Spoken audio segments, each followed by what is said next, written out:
Hey everyone, today we are having a conversation with some sensitive topics. We're talking about sex and marital intimacy. And so if you have little kids around, this may not be the podcast that you want to listen to, or if you're just not up for a conversation of this kind, this may be one that you want to listen to later.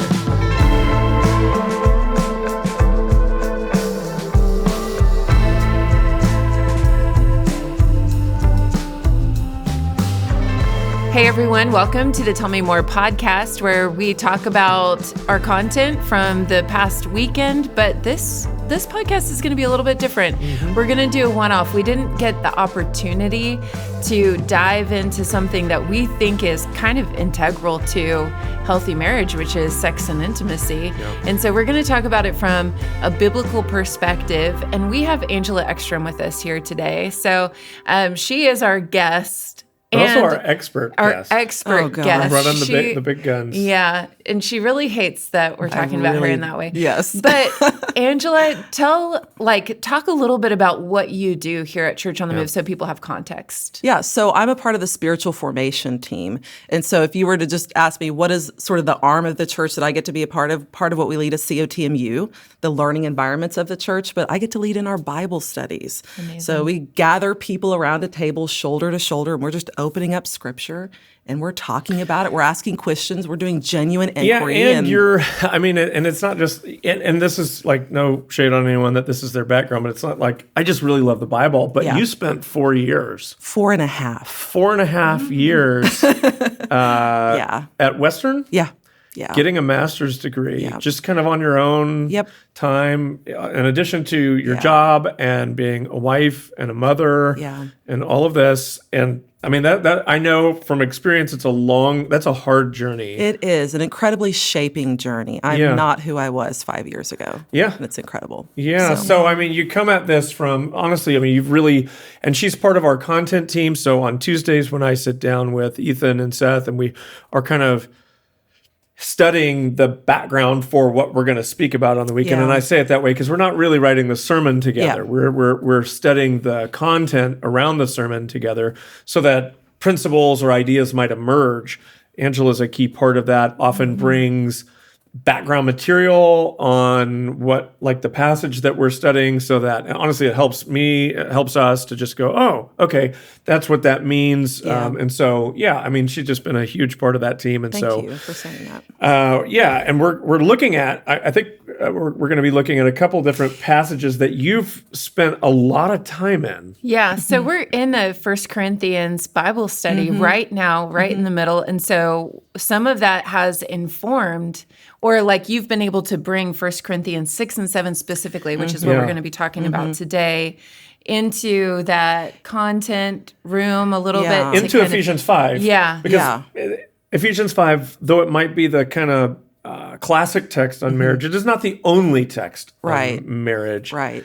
And you're also balancing what you find there with what you read in other places to try to get a broader, more complete view, so you don't kind of myopically look at a text and make a doctrine off of just one verse. Absolutely. Right? And especially if you're reading from Paul's letters. When Paul writes, he's responding to occasional issues that are happening in specific churches. So if you were to just look at 1 Corinthians 7 on what he says about marriage, you're going to have a different view of what you read in Ephesians 5. Right. So it's really the way that it worked out even in Bible study too, that we happen to be where we're at on the weekend and hitting 6 and 7 in Bible study. We didn't plan that. That is the Lord, as I told them in Bible study. It's like you were getting a double whammy because these are such great parallels. So. Yeah.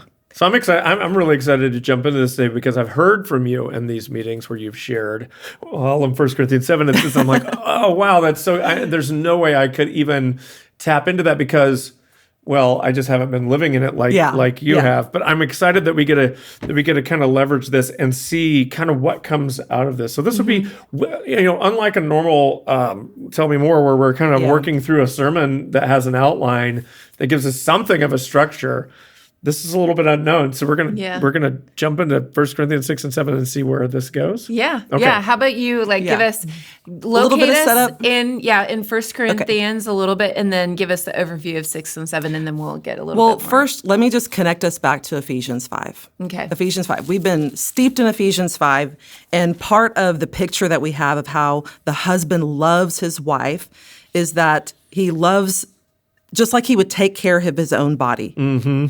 He says he nourishes and cherishes it, just as Christ does the church, because we are members of his body. This is the big theological foundation for why we are connected to the body of Christ. And then he goes on and he quotes Genesis 2, therefore a man shall leave father and mother and hold fast to his wife, and the two shall become one flesh. So it's telling us something about who we belong to that should inform our sexuality, should inform the way we love in a marriage. So let's take that same idea and move over to 1 Corinthians 6. 6 and 7 are a little bit different. When you think about what's happening in the Corinthian church, I like to call it cultural soup.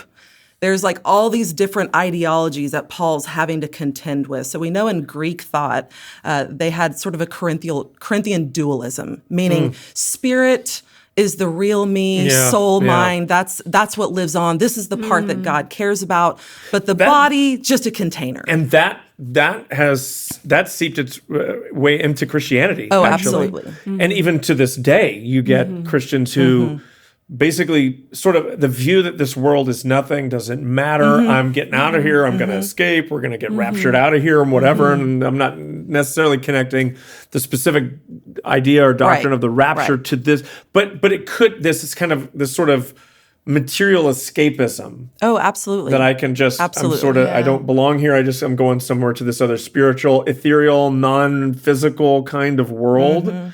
When that is not the end of the Christian story by any stretch. No, and they definitely had a misunderstanding about where the body fit in, and he'll go on and talk at length in chapter 15 about what resurrection actually means for you. So he begins to sort of lay out this Christian ethic, and he starts by repeating back what they're saying. He's like, oh, all things are lawful for me. We're in verse 12. So chapter 6? Yep, that's the slogan that they could even be taking a Pauline teaching of Christian freedom, but now it's been stretched beyond recognition. Yeah. But he says, but not all things are helpful. Well, all things are lawful for me, but I will not be dominated by anything. And then they say, well, food is meant for the stomach and the stomach for food, and God will destroy both one and the other. So this right here is their sexual ethic. Well, these are earthly things. These things don't matter. What we do in our body doesn't matter. Food, if I have an appetite, I eat. That's what I do. If I have desire, I have sex. That's what I do. They have reduced it down to something that has no spiritual significance. So the body is just a kind of ancillary appendage to my deeper spiritual nature. Right. And therefore, what I do in my body is really of no consequence. It's how I feel in my heart that really matters. Yeah. What God cares about is what's happening in the real me, which is in the spirit. And for them, we read that they are a spiritually gifted church. Wow. He says, you've been given every gift, speech and knowledge. Wow. So this is a spirit-filled church that is reveling in some Christian freedom, but there's this libertine theology around sexuality. So it just gets worse from here. So he says, but here's the big deal. The body is actually not meant for sexual immorality, but for the Lord, and the Lord for the body. Wait, what? So they're hearing this, and you're going to say, my body is not just something that doesn't matter in my spiritual walk with God. No, it matters. And he says, and God raised the Lord and will also raise us up by his power. And so that's the theological, no, I think you have a misunderstanding about what you do with our body. And so often we disconnect. So Jesus was raised in a physical body. And therefore, when you are raised, you'll be raised in a physical body. But also it gives, but what that says is, there's dignity and value then to the physical body. So Jesus doesn't escape the body. Right. The body is redeemed and resurrected.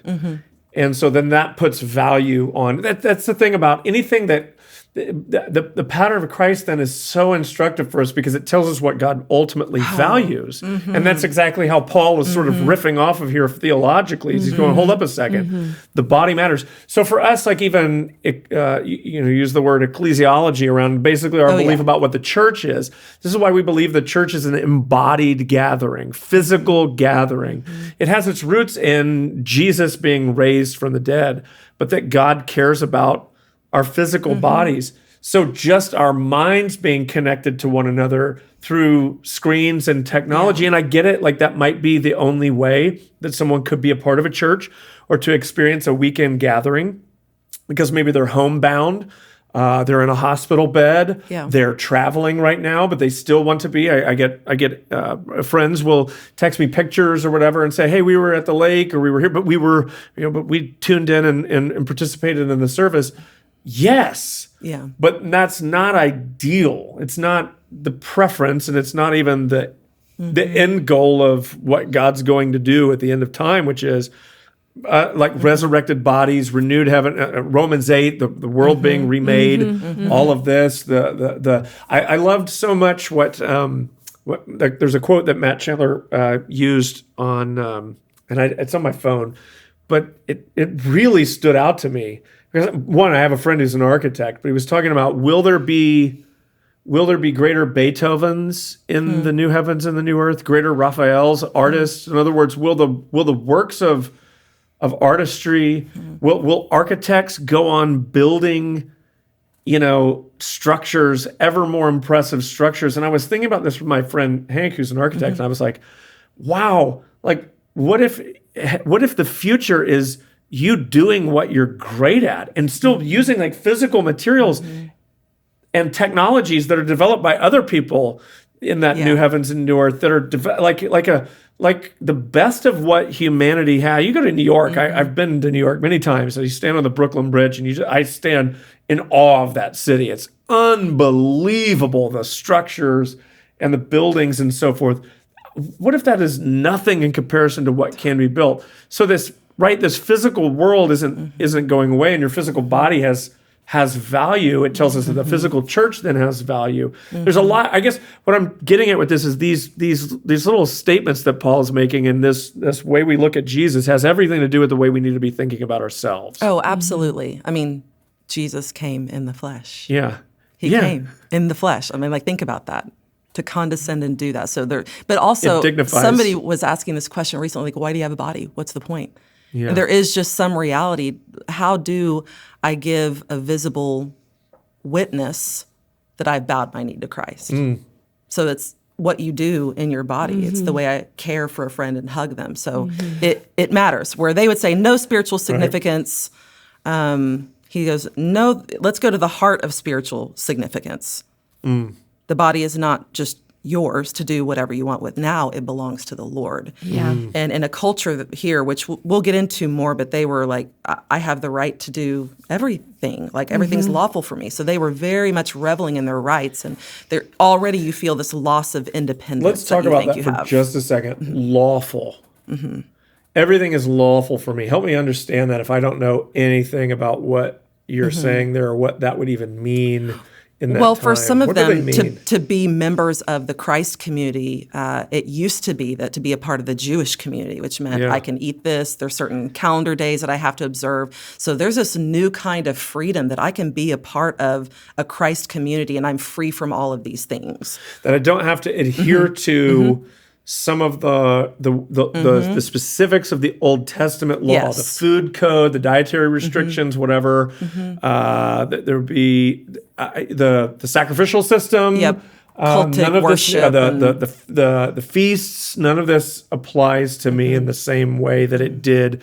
So there were these markers of belonging. Circumcision would be one of those. So that's where Paul, a lot of his letters are dealing with the circumcision party, people insisting that these markers of belonging have to still be there. You can imagine in a church, maybe it might be if someone was arguing that you had to come to Christ through walking an aisle or coming forward in an altar call, and and that was your church tradition, and it was all you'd ever known, and someone comes along and goes, salvation can happen by another way. It might seem very, very disruptive to you. Oh, absolutely. Yeah, and so that's what but these Corinthians, they're all about it. They've readily embraced that this hasn't been hard for them, but they're going too far the other direction. So they're not only throwing off all the kind of old the old covenant Jewish, I say Jewish, but really the God-given laws that they had from like the Levitical laws and all this type of stuff.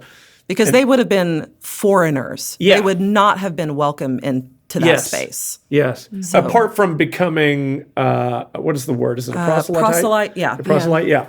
So apart from quite a rigorous admissions process, let's say, that would include circumcision, especially as an adult male. That's a big rite of passage there. So now they can be, and Paul talks at great lengths about this in Ephesians 2 specifically, this Jew and Gentile now being part of one family of God. But again, they've not only moved so far away from that, but they're moving in the other direction. And they're calling it Christian freedom. I'm no longer bound by these things. So there are some commandments, right? Some Old Testament commandments about adultery and about like sexual ethics, and that must have been one of the things. So they're basically now importing their cultural practices. There's a lot of Corinth in the Corinthians. There you go. It's clear. That's great. It's almost like there's this, they didn't fully integrate what it would mean to follow Christ. Gotcha. And that's something we're all doing. All Christians at all time have to think through because this more than any other book, I think it might be Gorman who said this more than any other of Paul's letters, we have tons of problems, which gives us windows into how are they figuring it out. And I think that's fascinating. How is Paul figuring out how to untangle the soup here? But even just considering their Christian freedom, it's not even just that they're free from the sort of Jewish markers of what it meant to belong. These are spirit-filled people who are reveling in a new kind of status. In the world, they didn't really amount to much. Much of them, not all of them, but much of them didn't amount to much. But now that idea of stratification has been brought into the church. So there are people who have this sort of Christian spiritual elitism. There's a certain kind of wisdom. So there's a lot of sort of reveling in this newfound beauty, but as we often do, we misshape things. It's amazingly raw. Yeah. Oh, yeah. It just is. Where I think this really has huge application for all of us is that all of us, in some way, and we may not be guilty of the same things that the Corinthians are, but we are guilty of the same sin, and that we tend to import Christians, like we're attaching Jesus to an already existing kind of belief system that tells us what is valuable, what we should pursue. So you see this all the time where it's like, I believe in Jesus, but the shape of my life looks like the shape of a normal, everyday American. We value the same things. We talk to each other the same way. It's like you could see no difference in the way that we spend our money and the way that we raise our kids. It's rough. Like there may be certain moral boundaries that we have in place, but our value systems are roughly the same. And in America, that would look like maybe fame, self-actualization, becoming who you are on the inside. We've fused Christianity or a belief in Jesus with a kind of, with whatever our culture. So this is cultural syncretism is the idea. Oh, absolutely. Absolutely. And you can't even, oftentimes you're blind to it. You're so in it that it's just the air that you're breathing. Right. And so when I say fully integrating, these are really thoughtful things to stop and go, why do I have a body? Why does this matter? Why does God care about my sexuality? Like these aren't things that you just get a download when you come to faith. We're meant to like spend time in these things. That's why I think spending time studying doctrine and studying Scripture, I think it leads to devotion. I don't think it squelches it. I think it leads to devotion. I think it builds it. I think that's a C.S. Lewis quote, actually. Like, doctrine leads to devotion. We were talking about this earlier before we started recording the first podcast that we recorded this morning, which is, I think so many people, we kind of live on the surface. Yeah. And we don't think deeply about what we want, what we desire, or even the implications of our belief systems, of why we think the things that we think. We just take certain things for truth, assume them. And it's what kind of you're saying is Paul is upending some of this. Some of these thoughts, he's challenging them to think more deeply about things that maybe they have just so easily assumed that are leading to, and I would argue this, that a lot of our kind of on the surface friction or conflict with each other, maybe even within ourselves, is the result of deeper issues that we don't recognize, haven't thought through, don't see how they're at odds with our faith or allegiance or devotion to Jesus. We just have problems up here, and we're not really. Yeah. So maybe this is an invitation to consider these things a little bit more deeply. Yeah, I love that. So I was reading ahead a little bit. Oh, okay. And verse 15 is wild. So I want to talk about it because in 6, do you not know that your bodies are members of Christ? Yeah. Shall I then take the members of Christ and make them members of a prostitute? Never.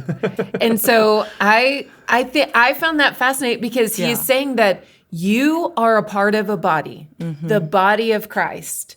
And so it's like, it's really it's intense. meant to be a really gross image here. Yeah. And I don't know if we get he's like, never. He's like, I want you to picture there's an existing union. Yeah. There's a belonging. I mean, I love Saul on the road to Damascus, and the Lord appears and he's like, why are you persecuting me?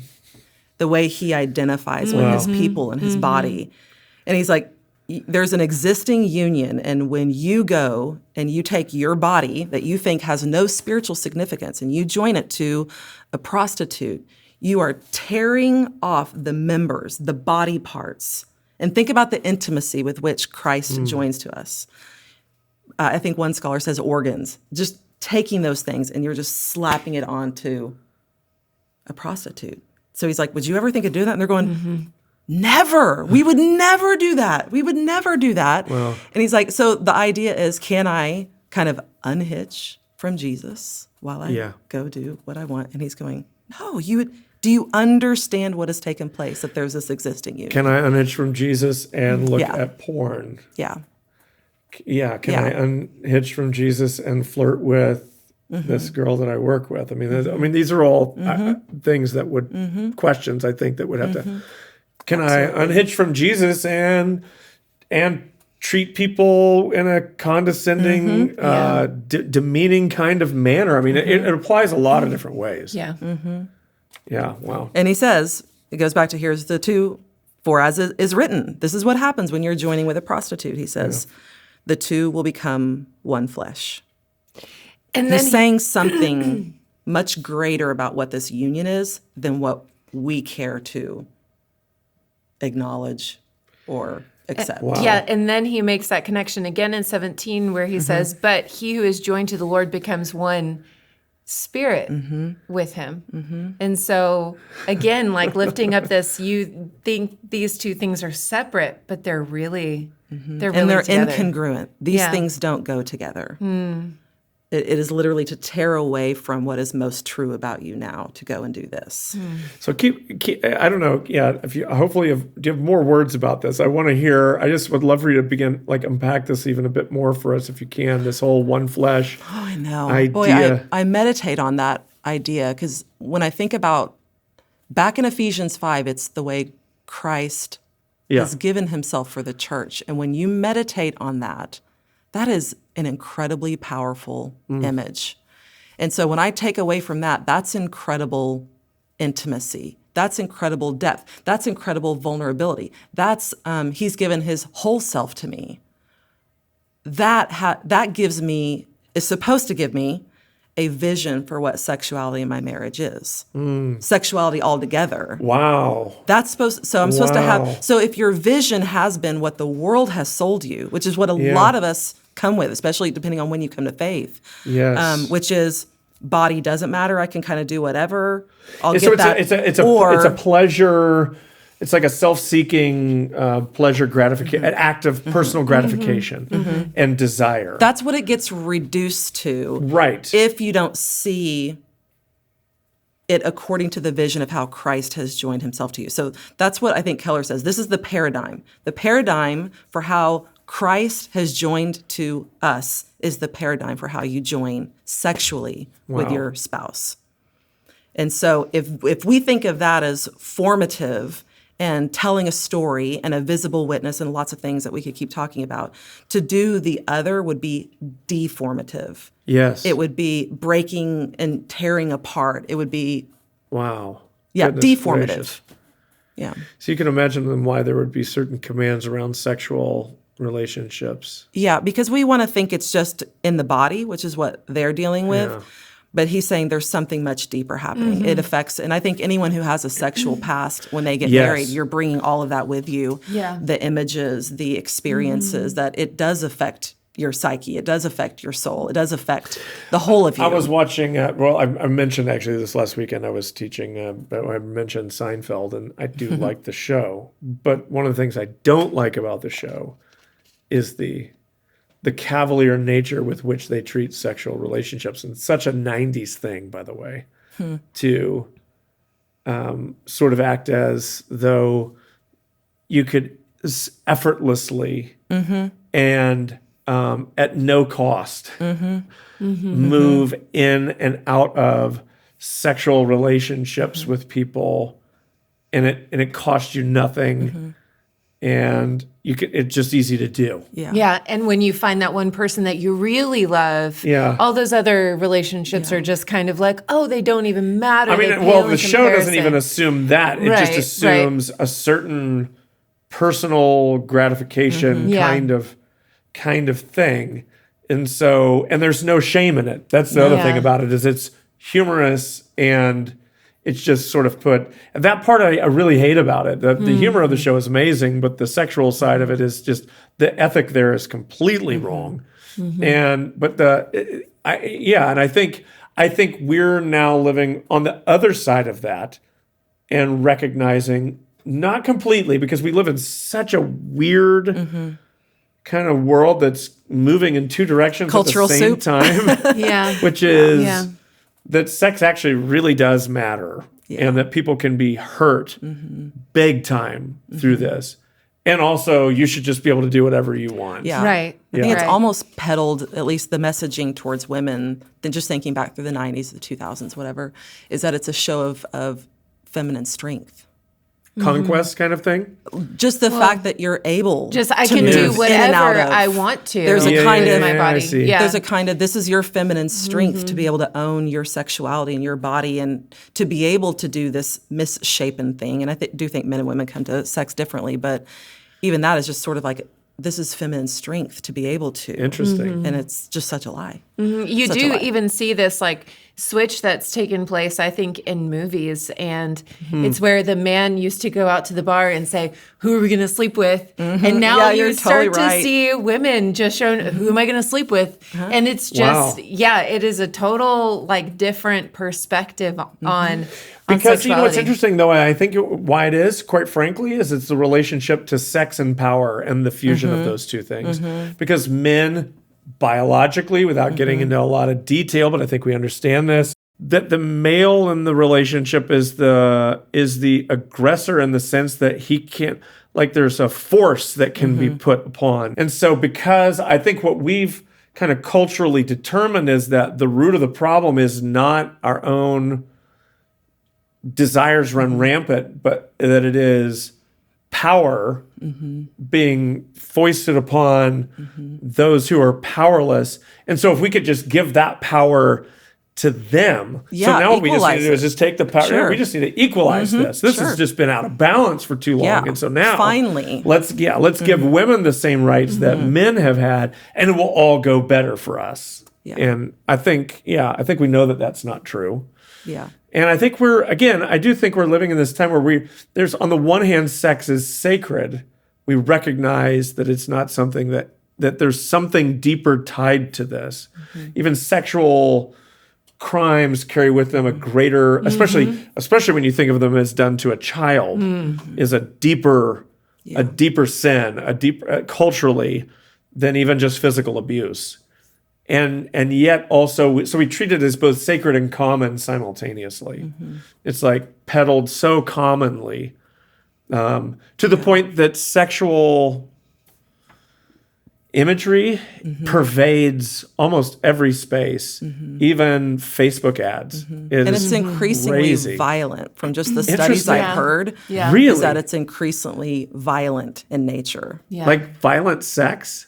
What do you mean? Yeah, like more forceful, violent, aggressive. Wow. And I'm not an expert in this area, but just some of the studies that I've heard where what fires in the brain is very close to what signals violence. Wow. With the kind of pornography that's and so engaged. I have heard that more and more there's more and more acting out of violence within actual like sexual encounters because people are learning this is what's normal. This is what a sexual relationship looks like, and so they're bringing it into or is that also though because bedroom. there's a certain stimulant that there's Makes a certain me wonder. excitement in this. But I mean, what kind of people are we creating? Think of how dangerous that is. It's very dangerous, especially for women. That's got to be crazy dangerous. So I think so I can't help but think in the middle of this conversation that there are people who are listening who are thinking about they might be married now or they might have the desire to get married and they're thinking about everything in the past, whether they've been a victim of sexual assault or they have had several partners or they've viewed pornography. What do we do? Is there hope? What are we going to do here? If this is much more like there's a lot more gravity to this because something about it just like being a handshake or just common makes you feel less like you're carrying this weight into the context of marriage. And so I have some thoughts, but I want to hear from you what you would say. I mean, the first thing that I immediately think is that the church needs to be a safe place for that. Yeah. If you experience the same thing in the church that you're experiencing out in the world, we have a witness problem in the church. And that's kind of what breaks my heart a little bit, is that if a woman who's experienced any sort of sexual trauma from the past or whatever, if we can't find that the church is a safe place to work through shame, to work through trauma, to not be treated the same way, let's say, that would be a sad thing. So we want the church to be a safe place where we can have those conversations in groups and whatnot. But to me, this is part of what the body does, is that I need other people to help teach me. Because, I mean, where did you learn your sexual ethic? Where did you learn it from? Yeah. Where do you learn about how Christ followers deal with those things? We do that in the body and in the church. So with others, not alone in a corner, but definitely face to face and with others. Yeah. So what you're saying is this isn't something that in the church we say, okay, don't do that till you're married. And then when you get married, you say, okay, now it's good. And now we do it. But there need to be more nuanced conversations around this. Where people can come with their questions. With their fears and with their shame and meet with safe people who are going to care for them and in many ways restore something back to them. They're like saying, you are valuable, you are cared for, I see you as an image bearer, and there's nothing that has happened to you that God cannot restore back to you. I think on for men specifically, a lot of it that I deal with and run into is a lot around porn. Yeah. There's pornography issues. And even if you have a sexual past, my hunch is that porn probably intertwines itself in there as well. And so, we've started a program we've been running, in conjunction with Blaine Bartell, my former youth pastor growing up, who had a massive sex addiction and wrecked his life. And then kind of coming out of that, the Lord doing a pretty powerful work in his life, and has a real passion to see men kind of set free from this, and it's been really cool. So kind of in conjunction with him, he really developed this program called Katharos, which is I guess you could call it like a small group or whatever that meets. That is, it's called the Jesus Path to Purity, and it's. I ran into a guy this weekend in the lobby who gave me a big hug and just was like, I think he said 3.5 years. Wow. Free of porn, and like of having that be like a dominant stranglehold on his life. I mean, he's my age. You can imagine like how long did that thing have root in him, like own his life. And so, yeah, I mean, there is, to your question, there's hope. Yeah, it's going to take, Jesus is pretty clear about what that might take, gouging out an eye or cutting off a hand. In other words, you got to be willing to kind of go to the mat to deal with this kind, and especially in our world that is so hyper-sexualized, and the delivery systems for sexual material are more prevalent and easier to access than ever before. Yeah. And so, specifically as it relates to porn, it's interesting, young men and young people in general are having sex less, but they are viewing porn more. And so you could, and sending nudes. There's sexual encounters that don't involve. Think about how it's the devolving of intimacy. You're losing intimacy. Yeah. Absolutely. So now we're not even touching each other. There's no even physical contact. It's just I'll send you an image and you send me an image, Which is the opposite of the vision of how Christ has joined. It's just.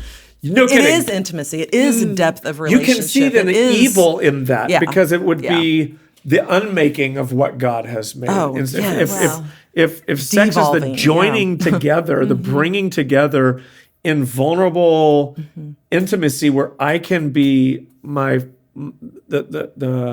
were naked and unashamed, right? From Genesis 2. Yeah. My total self in front of you. You know all there is to know about me, and it's the same with Heather. If now has devolved to this sending imagery of with no physical contact, don't even need to know your name, don't need to know your story, don't need to know where you're coming from, even what's motivating you. We're not really offering ourselves to each other. We're just exchanging. It's a vehicle for pleasure. Yeah. When I take intimacy and depth of relationship out of it, then it's a mechanism. It is just.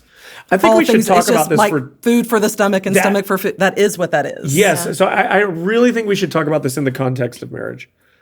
That sex is more than an appetite. I think this is huge for husbands and wives because generally speaking, not always, but generally speaking, the husband will generally have, and maybe depending on age and phase and stage of life, can generally have a greater appetite for sex than his wife. It's not always the case, but it's maybe generally true. And so then what you end up in is this kind of, and we talked about this last week, I think we were talking about submission, but this kind of, I have a need, I need you to fulfill this need, kind of. Is that coming up? I think 7. Paul deals with that in 7. And we want to get to that, but I guess the reason I'm bringing this up is that sex is, we can talk so practically, because he's going to actually address that kind of thing practically. So we'll talk about that. But what I want us to kind of consider for just a second is this idea that sex is about more than just the fulfillment of needs and desires. And if you're how would I put it? If your experience with sex from, let's say you had parents that they were Christian, they just didn't talk to you about it, that the only thing you really heard was, don't do it until you're married. If the only thing you ever heard from a church was, hey, don't do that until you're married, it will be bad for you.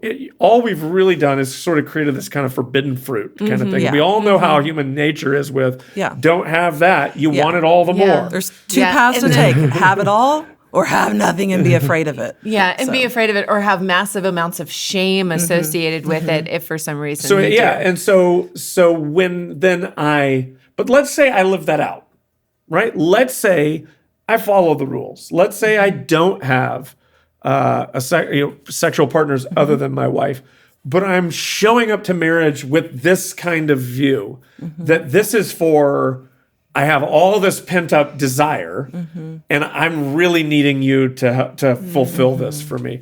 Then sex becomes this kind of performance, this kind of need fulfillment. Contract relationship. Yeah, exactly. Yeah. And let's not deny that there is not an exchange of, like, the intimate exchange is pleasurable and ought to be for both, but that is not its primary basis, I think, is what we're talking about. Is this what Paul is referring back to is this joining together. So really it is this intimacy, it is this relational closeness. And what I guess I would say is that what's unfortunate inside of a lot of marriages is that sex is actually the opposite of relational closeness. Yeah. It's where maybe there's the feelings of most shame or pain, fear, trepidation, obligation, all of this. And so, and especially, by the way, if you're a husband and there's porn that's in this whole thing, then you're really approaching you're talking about one being the outflow of the other, which I think is really powerful, where the sexual relationship is the outflow of this kind of union and intimacy. Because when you have this kind of trust, we talked about trust and submission, when you have this kind of trust, you can go to the marriage bed and you can talk honestly about things. You can share what you like, what you don't like. You can get into this is a problem, that's a problem, yes, no. You know what I'm saying? Trusting that you've got my best interest in mind instead of you're just trying to take advantage of me because you've got certain because I got rights. Yeah. Give my rights. Yeah. So, wow. Yeah. Okay, so do you want to get into chapter 7, or is there anything else at the end of 6 that you're like, okay, in order to get into 7, we need to talk about? I'll just leave you with one particular verse in 6 that will lead us into the discussion of marriage. And it's like, do you not know that your body is a temple of the Holy Spirit within you, whom you have from God? You are not your own. You were bought with a price. We don't like that. So when you start into 7, I'm keeping this in mind, that my body is now the Lord's. It's for him. So when you come to some of these verses, and so he's dealing with a complete different thing. Are you ready to have a total shift? Now we have a celibacy faction. We have so already arrived that we don't need sex. In fact, if you can't have a celibate marriage, a spiritual marriage, then you need to just divorce them. Hold up a second. So that's what's happening in Corinth. So both sides of this. Yes. Like I can do whatever I want. I can do what I want. Or Paul, you've been writing. You said church. Sex, immorality is a huge problem here. And so they say, it is good for a man not to have sexual relations with a woman. He's quoting them. What do you think Paul thinks about that? Right. I mean, he seems to value singleness. So he's not like, no, but he goes, but because of the temptation to sexual immorality, they are steeped in it. They are steeped in a culture we would say it's the Las Vegas of churches. No, nothing against Las Vegas. Okay. Each man should have his own wife and each woman her own husband. So we look at that and we think, that means go get married. His own. Who knows what's going on here? Couple of cool things that you'll see as you go through 7 is that about 12 times he gives the exact same instruction to men and again to women. He's just saying the same thing. Says it to men. So really, really cool to see all of them have some shared responsibility in the group as they're listening to this letter. And other thing is we know that he's talking to married people. So when he says have, he means ongoing sexual relationships. Okay, you just said something. I don't want to mess up your train of thought, but these letters were read aloud to a whole group. Can you imagine the drama? I know. Like, when they get to this part and there's the people in the room and all the different factions and everybody knows who's doing your what. Your mama's there. Your wife is there. Your bond servant. I mean, like everybody, all classes are present. So great. And so it's like each man, you need to have ongoing sexual relationships with your wife.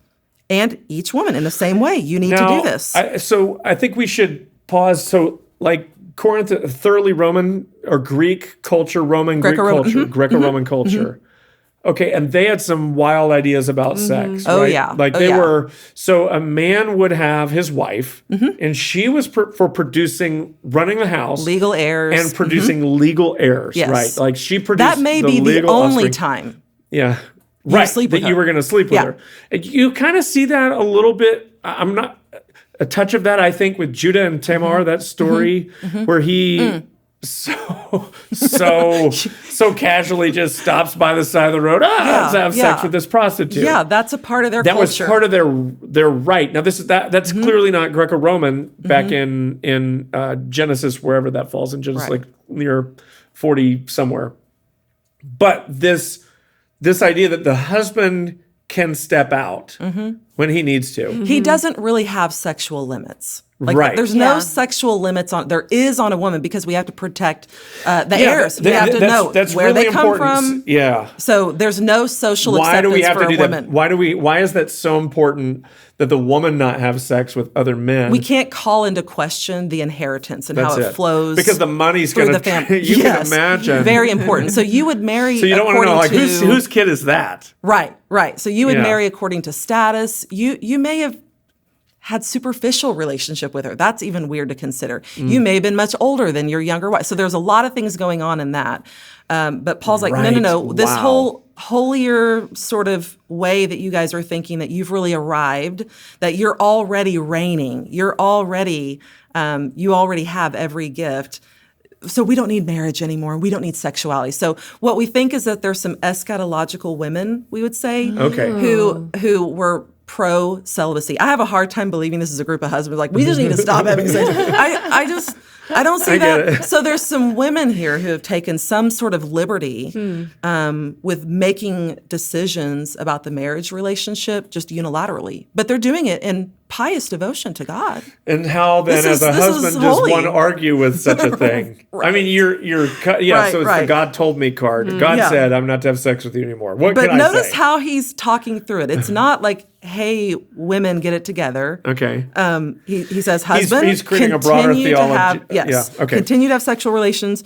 And each woman with your wife and only your wife. Only your wife. Because again, they could go out. They would have a mistress, which would be like more like their lover. But then they would also could have relations with males and females. Oh, and it was no big deal. Homosexuality was normalized. Totally your normal. bondservant was at your disposal. Oh my gosh. Oh yeah. So this is all present in the community. Yeah. When Paul's and laying so these people down are coming to Christ and they're going, all right, I will receive Jesus as Lord. What is it But they don't know anything. like? They're not Jews. They've not been to synagogue. They don't know. So they're coming into the faith. Yeah.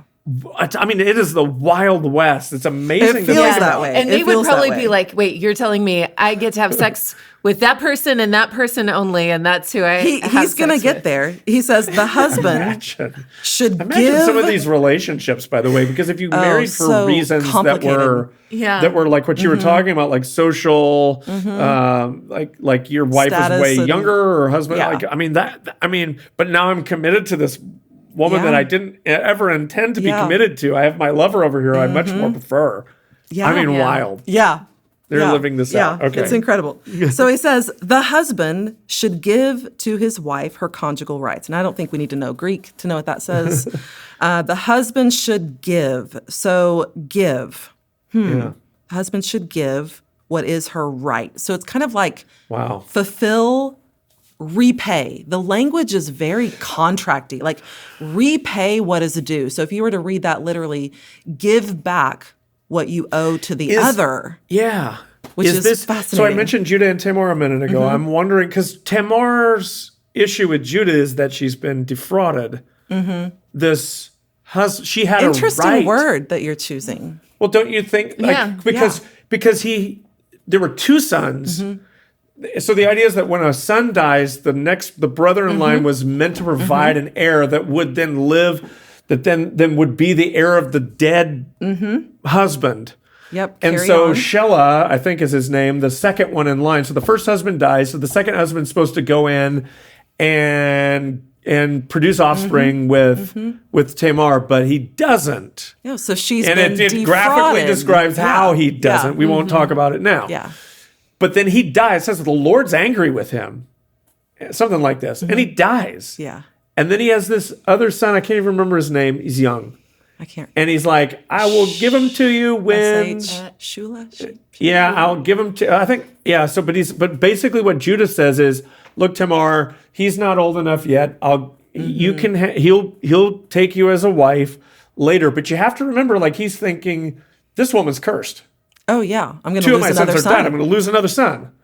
And so he's basically playing a game with her, and she realizes he's never going to give me his other son. So that's what precipitates her. And we did a whole podcast about this, but she dresses up as a prostitute, and it's Judah himself who comes by and ends up impregnating her with a son and all of this. But it's this, the idea is that she had certain rights as a woman to a husband, and she had been defrauded because and maybe there's one reason or another why this could happen. I'm wondering. I see a connection there with this give. What is it? The word the husband should give to his wife her conjugal rights. Repay what is due. Yeah. Give what is owed to her. And then he says, likewise, in the same way, the wife to her husband. So it's this is, the focus of this verse is on give. Yeah. Where we might say, hey, I have rights in this relationship. All of the focus here is on, which doesn't surprise us, this is the nature of marriage, of self-giving. So it is an outward focus. It is giving to the other. That's the focus. Husbands, he doesn't say something. He says, husbands, give. Give to your wife what is due her. Wives, in the same way, give to your husband what is due them. Right. That is radical, mutual, it's a posture, sexual responsibility in a marriage. You put that next to Ephesians 5, you've countered anything that might feel like, my husband has some sort of right over me in that realm. So it's not dominance. That's what I'm saying. With it's posture change. It's not dominance. It's self-giving. It's what we talked about this last weekend. I'm serving. Yes. Yeah. Yes. Yeah. So it's like, so it'd be like, to put a really common example for this, but I think like if you're at a restaurant and you've ordered a meal or a drink, something as simple as a drink, give, like, what have they asked for in that sense? I mean, I want to be careful that we're not trying to frame sex as like taking an order, but there is something in but wouldn't there be something in the sort of, like the desire to meet you where you are. So the way that you would view relationship as a contract, there's one kind of posture I show up with.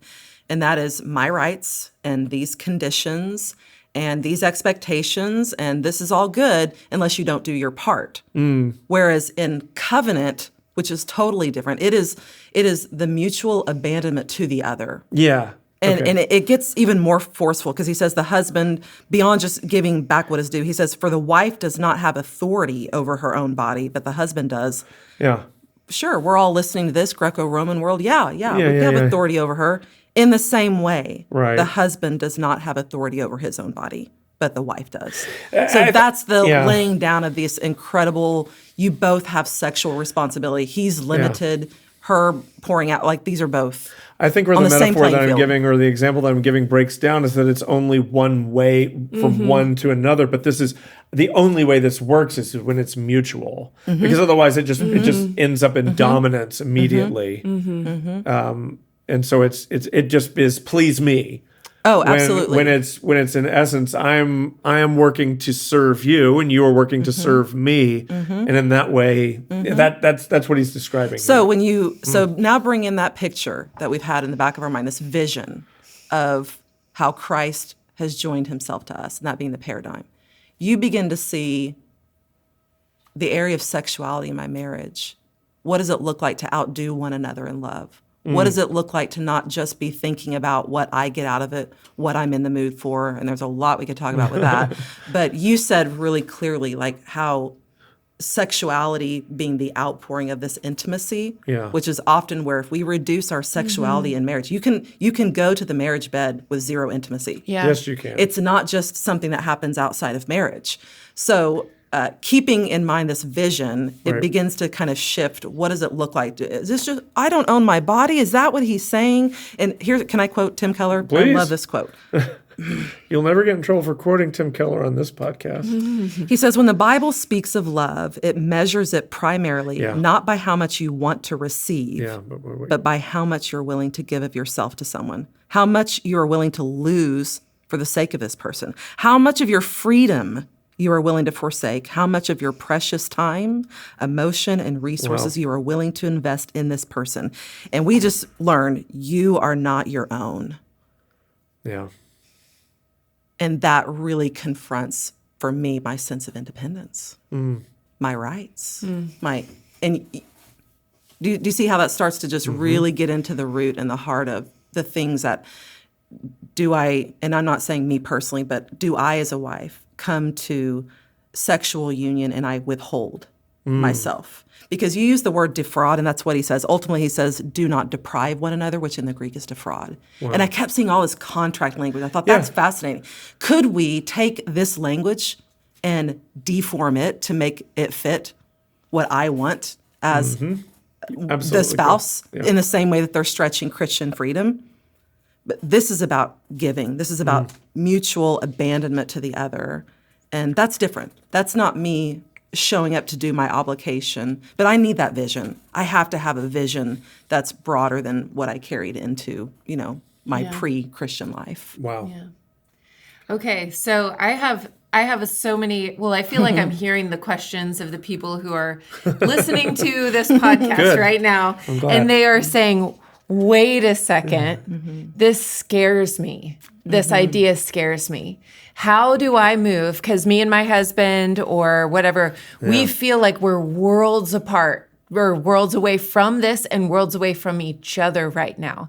So how would two people begin to move towards this together? Like, let's say you're hearing this and you're like, oh man, I really how do you begin to maybe repair what this looks like in the context of marriage?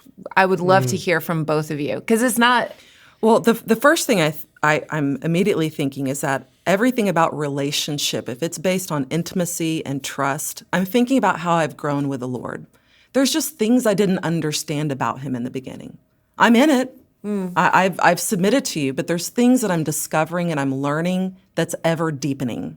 And I think in the same way, to think that you arrive at marriage and it's all like, oh, we got this in the bag, we know how to do it. I think the expectation is that this is supposed to be an ever deepening experience of discovery. I mean, especially me being married 25 years, there's been so many different seasons. So baseline level, whereas I might think that we're worlds apart. I don't know if you're talking specifically around sexuality, but underneath that is what's happening in the relationship. Right. I would say that both of those things are kind of like working together, and the intimacy and the like the sexual relationship flowing out of the intimacy. And I think you're touching on that. Like when you came into this relationship with Jesus, you didn't know everything. And there was a commitment in that moment to know as you are known. And I think that that's in the marriage relationship too. Like I want to know as I am being known. And that is scary. And that is scary. And that does require trust and work. Man. Yeah. And that intimacy component I think is incredibly important. So what would you say? Man, this is so hard, I think, I'm just sitting here thinking about it. Like, I mean, you really are talking about, I feel for anyone that's in a non-mutual kind of situation. Yeah. And how do you navigate that? I mean, I think this is part of why Paul would ultimately say, be not unequally yoked together with an unbeliever. It's not just because it's hard. It's just, it's almost unthinkable. How could I expect, or, a husband or a wife, we're just coming at the world from such different places. And I have to think that there are also husbands and wives who are both technically believers, but there's been a lot of pain or betrayal, maybe an unwillingness to face how, I'm thinking specifically for men, how porn has warped their view of sex and their wife specifically, how vulnerable that must make her feel. So I have a hard time even I don't even know what advice to begin to offer, because I think you're really looking at trying to rebuild trust. And I would say, especially to men, so much of this is non-sexual. You can't begin there. It just can't be, all right, let me try to prove it to you in the bedroom, but rather, how do I earn the I don't even want to call it the right, but maybe I will, to hear my wife's heart, to let her be vulnerable a little bit. It's like, I mean, Heather and I were talking about this Saturday night after church. We were, and I really feel like I do grown a lot in this area, but there's still residue of, I'm afraid if I share all of myself with you, you'll criticize me. Yeah.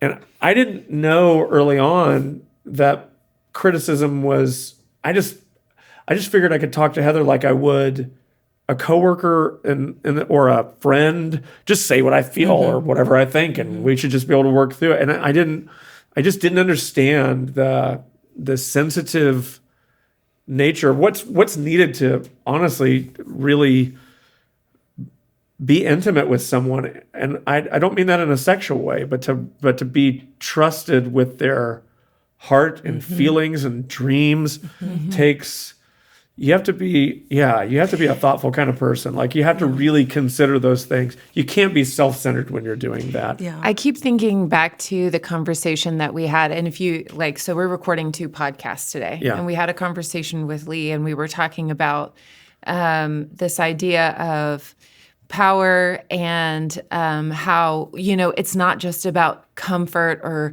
leisure, but there's just a deeper satisfaction that's on offer. And I think that it does work itself out in our marriage relationships when we're not just coming to this saying, okay, give me what I want in the moment, whether that's leave me alone or give me what I need.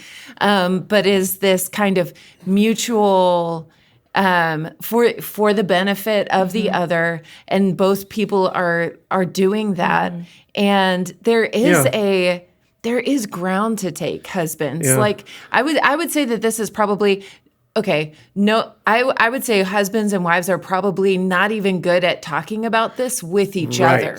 Right. Like, so that's where I was thinking is like, you almost have to start with an honest conversation around. I want to serve you in this way, but my imagination, for better or not for better, for worse, is colored by experiences, culture, things that are just considered completely normal in our world. Like looking at other women or whatever, as long as you look, don't touch, all this stupid stuff that totally undercuts and erodes from the foundation. That's a good word. The whole sort of biblical picture of what sex is. So it's, again, if you see sex as desire with certain limitations that just kind of, that's a little out of bounds, then it's no big deal to stare at a woman in a gym as she's working out. But if you see sex as intimacy and a choice that I've made to offer myself completely to my wife, then to stare at, lust at this other woman is to take the very thing that I'm meant to be entrusting only to my wife that brings us together and using it in another way. I mean, and here quite literally he's going further than that and talking about you and Christ. But again, so if I think having honest conversations and letting a wife, whatever her background and experience, whatever that might look like, but maybe if it includes pain or I'm nervous about this. And I think what I would say is you're probably gonna fumble through this.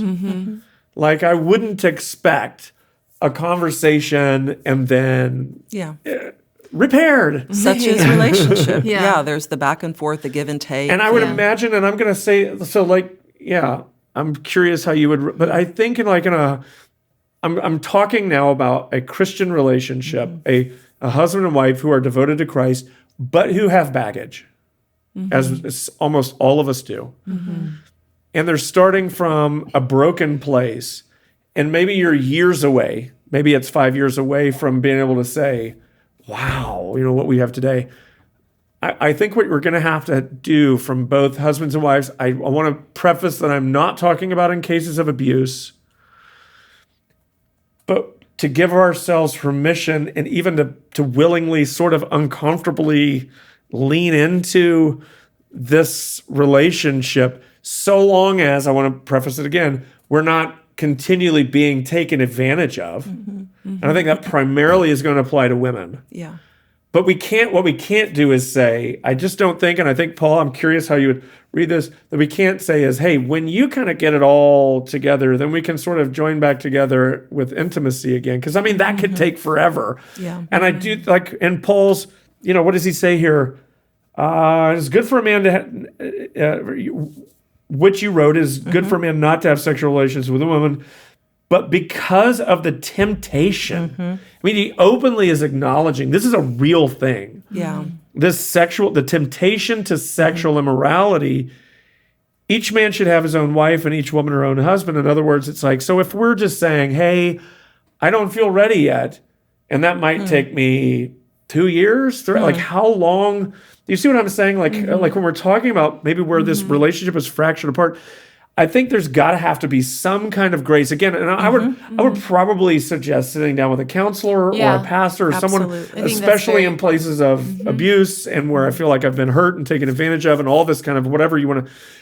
But where there hasn't been that and where the relationship has just sort of devolved, there probably is going to be this awkward joining back together again that is going to take us some time to figure out, and probably a lot of honest conversation in working through that. That's why I'm hesitant to just say, this is how. Yeah. But this is the story we're a part of, that God breathes life into dead things. Yes. So redemption, like all of the things that are broken in our sexual history or even in our marriage, God came to restore those things. It may take time. Right. It may take time. I know the first 5 years of my relationship, it was contract. I mean, me and him both. This is why we couldn't get along. All we did the first 5 years was fight. And so now we've been married 25 years, and I often reflect back and like, can you imagine if we would have given up? Yeah. I couldn't have imagined what is possible. Whereas today we're in that stage of outdoing one another in love. That's awesome. That really sweet stage. I could not have imagined what was possible by moving through the hard things. And I think that's where you've talked about how marriage is a transforming relationship. Of course it is. I mean, you're going to change. So to expect not to have to work through things, you're living in a fantasy. Right. But it can change for the better in the most beautiful, unexpected way. So that would just be my 2 cents of hope about what's possible. Yeah. So is there anything else in chapter 7 that we want to look at that's going to be a helpful takeaway for us as we kind of wrap up this conversation? And I want to hit on anything that you want to hit on or you want to hit on before we're done today. Since we're talking about marriage, I'll withhold my joke, but he does say, in light of how high a view of marriage and all this, I still think it's better for you to be single. That's how much he wants to take it seriously when you enter into marriage. Wow. Yeah. So unpack that a little further. So he says, I wish you were all as I myself am. Because he wants to secure your singular devotion to the Lord. We have a way of making our marriage the thing, our families the thing. That's really good. Okay. And missing That's really that it's good. about singular devotion to the Lord. It's not that he's anti-marriage or down on any of that, but he's just like, listen, there's just realities to marriage. He says there are anxieties. There are hard things. There are. So be thoughtful about how you make choices, about how you walk forward. But regardless, for those that are in a marriage, he says this is. I think it's Tyson who says your sermon or your marriage is a sermon to the world, and I just think that's that this weekend. Yeah, I think it's incredible. So I think sometimes for women who are having babies, who are like their bodies are doing something that is so miraculous and so beautiful, and they're going to be almost to a degree, they'll feel, speaking from experience, unrecognizable in some ways. Sure. After giving birth, like and it can be a kind of there's a lot of things that can be shame-inducing, Sure. but that's one of them. In the place that you're supposed to feel the most, you are supposed to feel the most loved and exceptional, Absolutely. and cherished in that space by that other person, and it is a place where, man, ladies, like just need to be especially cared for. Well, and what I would say to that men season. is this. I think we have to be, because your biological desires don't take a break, Yeah. right? And that just, but I do think you can be what you're watching and feeding on. And I'm not even talking about pornography now. I would say maybe especially in this season where if you're married and your wife is having children and so forth, because that is that is a time where men often cheat. Yeah. And it reminds me of Peter saying, dwell with your wife in an understanding way. Mm-hmm. Yeah. I guess what I'm saying is, there is so much sex in our entertainment. So much sex. And I'm not even talking about sex scenes. I'm just talking about a beautiful woman who is put before you. And I'm not even talking about wearing anything inappropriate, but just to see her. I think you have to be thoughtful about what you are constantly consuming. It may be that I need to take a break from certain shows or certain things that maybe don't qualify as sinful. It might even be that I need to stop. I need to not work out at that gym anymore. I went to, and we don't have to go into all kind of detail about this, but there was a gym I worked out for a long time, a decade ago, more than, and kind of lost that, discipline. And I was like, I need to get this back again. And so I'm like, all right, I'm going to join a gym, try to find the right, and so there's a place not far from my house, and I went in there, and it was just like a trial thing. And there was a couple, there were some ladies working, and they gyms. I think we can all just admit these are show off your body for men and women. Just it feels that way, at least to me anyway. It's just okay. And I was just I do not need. And so I work out at St. John's now with a bunch of old people, and it's awesome. That's where I want to be. Is I don't want to be in. But even then, I would go further than that and say, I think, guys, you don't need to talk to your wife about every lustful thought that passes through your brain. That's not a good idea. But you might, especially in seasons like what we're just talking about, we're being very specific here. But you might have to be honest just about what's going on in you while this is happening in her. And figure out how can we mutually love and serve one another. I would not do that through demands. I don't even think you have the right to demand that kind of thing. But I do think being honest about it. And then I do think having, again, real Christian community in your life. Yeah. So, like I said, I work out at a gym. There's mostly old people there. There's a couple of ladies there that work out there that just, I don't want to try to describe the whole thing, but it's a battle. Yeah. Immediately a battle. And so at the close of it, I just told my buddy, I was like, hey, this is what I was dealing with today. And I just want him to know, as a brother in Christ, that that's a struggle. And I think there's something, so it's you need that kind of do you have that sort of, I was talking to some other friends who work out at a whole different place, and they're like, oh yeah, and they're like, that's why we work out at the front of the class, because we don't want to be able to see anybody else. They were like, there's this one guy, he's a big Church on the Mover, he works out in the corner. He just goes and stands in the corner. And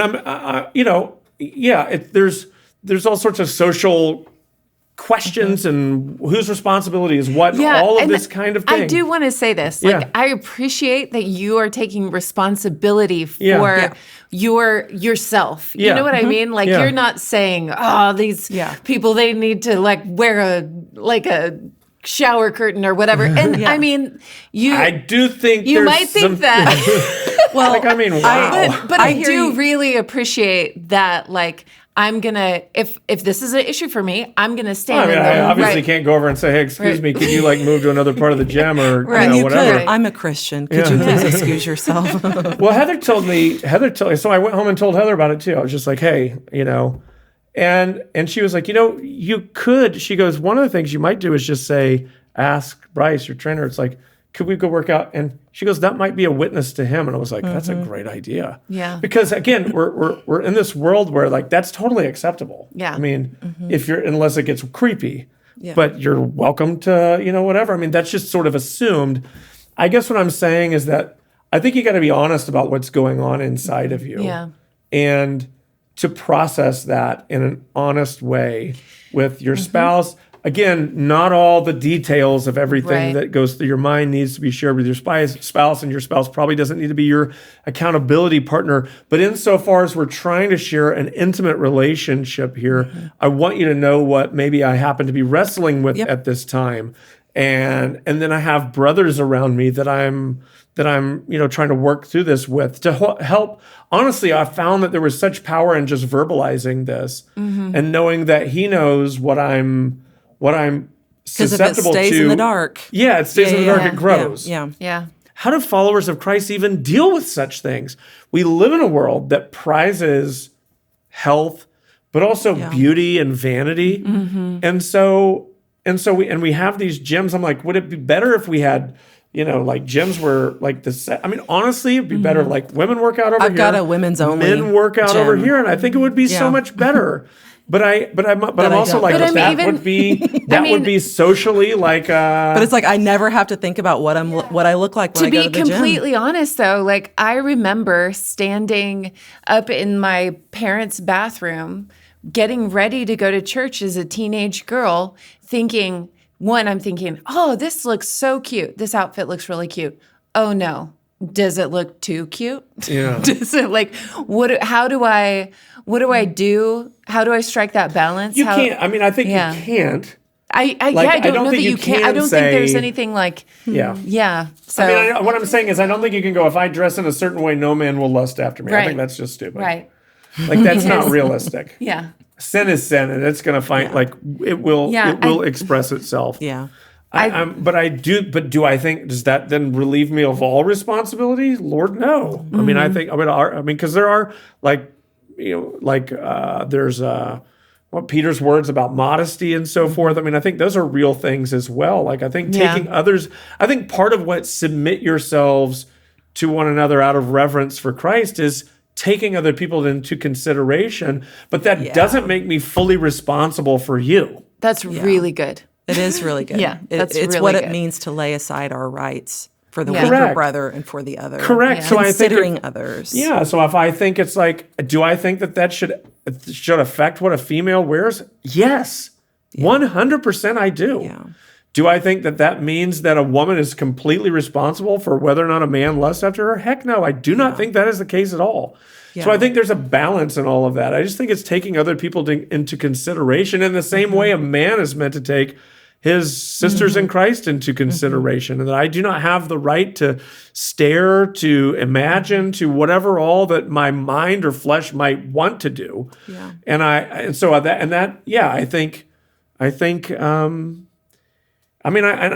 think there's there's a mutual submission there in both directions where we're neither one doing maybe what we might fully do if we were just doing whatever we wanted to do. Yeah. And I think that's probably positive. Not probably, definitely. Yeah. So it's a tough thing. I mean, honestly, it really is. It's a world, it's a broken world we live in. It's a hyper-sexualized world that we live in. Yeah. I know you have something to say. I was just thinking, what I hear you working out is what a spirit-filled man does. Spirit-filled men and women rely on the Holy Spirit to help them in their walk in holiness. That was quite literally what I was First praying. Thessalonians, it says, abstain from sexual immorality, but that each one of you know how to control his own body in holiness and honor. And Paul's in Corinth while he's writing to them, which I think is fascinating. Yeah. That you know how. So it's not that. What verse is this? That's 4. Verse 4. First Thessalonians 4. Let me pull this up. So it's like that. For this is the will of God, your sanctification, that you abstain from sexual immorality, that each one of you know how to bring your body, and just like willpower ain't going to do it. Like this is what it means for spirit-filled men and spirit-filled women to walk according to a different. 1 Thessalonians, what was it again? 1 Thessalonians 4. Verse 4. Oh, 4. That's why I couldn't get another. Okay. Yeah. Control his own body in holiness. I mean, what's interesting is Paul really has very little to say, if nothing at all, to the broader culture about what they were doing. No. I mean, you're living in a highly sexualized culture. I can tell you this. I've been to Greece. And I've seen, and I know that this is not necessarily Greece, but definitely Greek influenced world. I'm not joking. The ancient imagery that is like on a postcard is straight up pornographic. Wow. And it's just right there, like a drawing that is, I don't know where it was from. I just was walking, I'm not kidding, I'm walking by a cart where they're selling like water and apples and bananas and whatever you might need, sunscreen. Funny, right alongside food. And postcards, Right, and then there's this. So that, it's not like none of this was going on. It's all there. Yeah. And Paul doesn't really say, how dare you? He talks to you. Yeah, he actually corrects them. He's like, I told you not to associate with people who are sexual immorality. Not at all meaning to leave the world, because that's what you'd have to do. You'd have to leave the world. They weren't dealing with what was happening in their house. Right. And that's... Well, I think that means you're going to have to be thoughtful about, like I said, for men specifically, I think I will say this, and I'm thinking of a thing, like something in my own life right now. Sometimes there are things that you find that lead to sexually immoral thoughts and desires that aren't even sexually, it has to do, I think, with what's underneath the desire to begin with. And I think there's, so in my case, that is not what I would battle with. But I know of guys that would certainly be their tendency. It's more of an inadequacy or desire for whatever, like some kind of connection or whatever. So it's an emotional desire that expresses itself in a sexual way. But other times it's purely it's the lust of the eyes or whatever you will. It's just it's a desire to have and nothing more. It could show up in money. I want that, I'm going to buy it. But I think it also expresses itself sexually too. In other words, it's the flesh, the desire to possess, not to control so much as to just fulfill your own desire. Yeah. And so what I was saying is that for me, it would be, I'm not looking for pornography, but there would be certain, like this is years ago, I would go to a message board. It was a Notre Dame fans message board where it was mostly dudes on there talking about the team and your, recruiting and blah, blah, blah, and how they're, whatever. And I wasn't looking for this, but there were lots of dudes who would have a slightly sexual avatar or a signature. There were, I say lots, a couple, not most, but a couple to where it would be like, surprise. Right. And it's not outright pornographic, but it's enough to get your mind leaning in that direction. And then I sat down with one of our pastors and I was like, this is, I was trying to work through this. And I'm like, this keeps happening. And he was like, do you notice this pattern? Like, is there anything that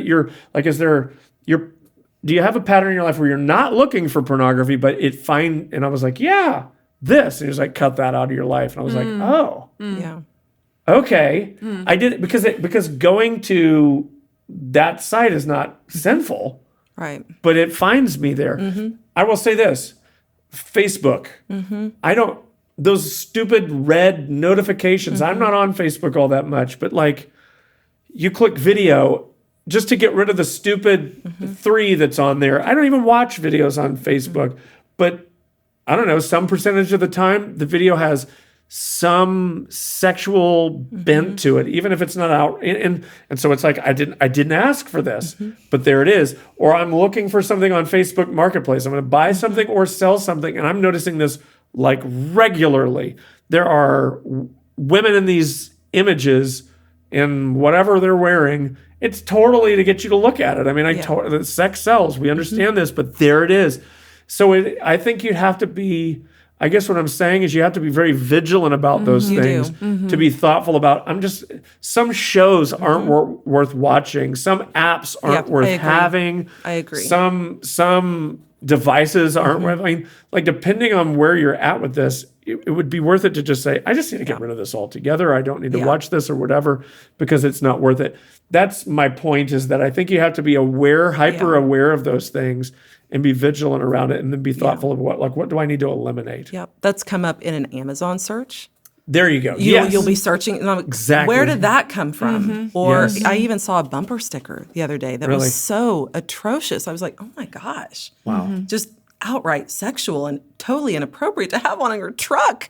Yeah. But yeah, we are going to need to be vigilant because just like, wherever we go, I'm in Christ, but I'm in Tulsa. So what does it look like for me to be in Christ and in Tulsa? And As we've been talking here today, we've been edging into some waters where we're kind of skirting around these issues. And for some people, they're feeling like it's uncomfortable. Other people are saying, man, I wish there was more places to have conversations like this, and then go even deeper and ask the things that I'm Because scared there are honest to talk questions. about. Yes. Yeah, the things that I don't want to talk about. And so I think the question is, what's the format for that? Yeah. Like, where should that happen? Yeah, and I think absolutely. What we're, as we've recorded today and kind of been, we've talked, we've looked at the scripture and we've talked but then there's also like, let's talk more specifically about this because in an effort to be helpful, but then you have to sort of ask the questions, are we saying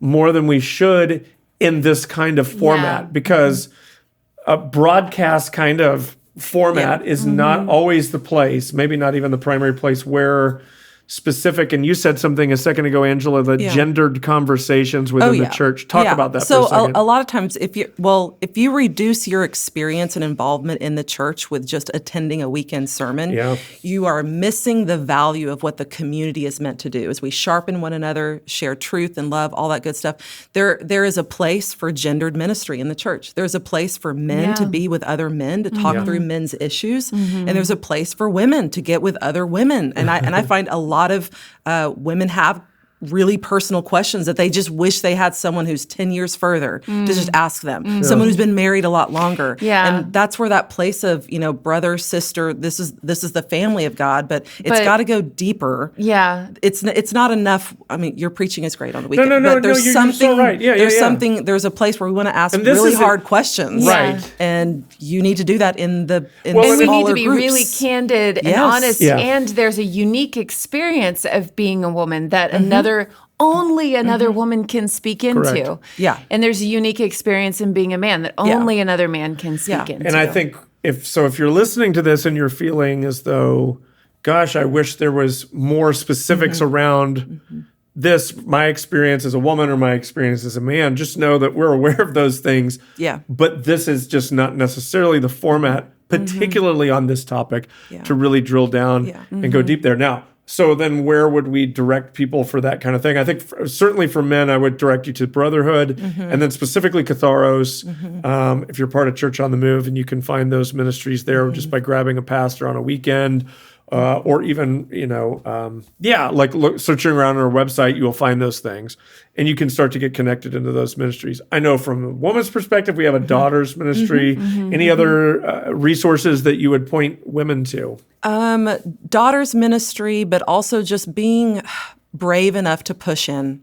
Yeah. We've just got to be brave enough to grab a hold of this vision of what community actually is and ask the hard questions. Because I think people want to talk about it. Yeah, and I think we got a pretty authentic community. When you go and spend time at one of our daughters' events, that's just the soil to begin. That is just the soil for good friendships to begin. That's just like sort of the gateway, if you will. But invite, take the risk and say, hey, can you go to coffee with me? Yeah. I want to talk about stuff. Yeah. Usually people will say yes and they want to do that. And go beyond that surface level kind of relationship. And a lot of times the things that we probably need to have serious conversations around are veiled in humor.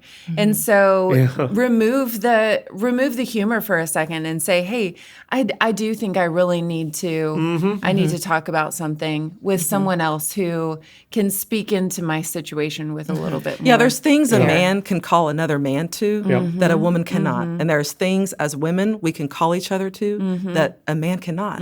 That's so true. It is a way to also challenge at the deepest levels in our discipleship to Jesus. Yeah, and I would recommend Heather and Jamie's podcast as well. They've been talking about sexual intimacy a bit. And I think there's, again, that being an all-female podcast just offers a different way of talking about this than what we can here in kind of this setting. But hopefully what we've been able to cover today has been helpful for those that listen, and maybe is a starting point for a deeper conversation that you can have with a pastor or a friend in your community. Well, Angela, this was so much fun. So much fun. Yeah, thank you It was so really much good. for joining us.